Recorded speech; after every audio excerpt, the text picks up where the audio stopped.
In today's video, I'm going to teach you how to adjust sales taxes in QuickBooks Desktop. If you need to correct the amount of sales tax you owe, QuickBooks Desktop gives you a simple way to make that change accurately. This can be helpful if you need to fix a rounding difference, apply a credit, or record a small adjustment so your sales tax records stay up to date. I'll walk you through the process clearly so you can follow along with confidence. To begin, open QuickBooks Desktop and sign into your company file. Make sure you're in the correct company before making any tax changes, since these adjustments will affect your accounting records. Once you're inside QuickBooks, go to the top menu and click Vendors. This is where QuickBooks groups a number of tax-related tasks, including sales tax management. From the Vendors menu, select Sales Tax. This will open the sales tax options available to you. Next, click Adjust Sales Tax Due. This is the feature you'll use whenever you need to increase or decrease the amount currently owed for sales tax. When the adjustment window appears, start by selecting the correct sales tax vendor.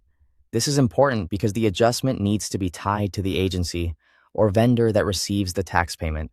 Be sure to choose the right one if you manage taxes for more than one jurisdiction. After that, enter the adjustment date. Use the date that matches the period or transaction you want this correction to reflect. Choosing the correct date helps keep your reports accurate and makes reconciliation easier later on. Next, enter the adjustment amount. Take a moment here to confirm whether you are increasing or decreasing the sales tax due, and enter the amount carefully. Even a small error can affect your balances, so it's worth double-checking before moving on. Then, select the appropriate adjustment account. This account tells QuickBooks where to record the financial impact of the adjustment. If you're unsure which account to use, it's a good idea to confirm with your bookkeeper or accountant so the entry is categorized correctly. If needed, add a memo or reason for the adjustment. This step is optional, but it's very useful for record keeping.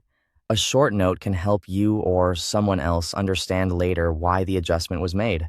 Once everything looks correct, click OK to save the adjustment. QuickBooks will then apply the change to your sales tax due.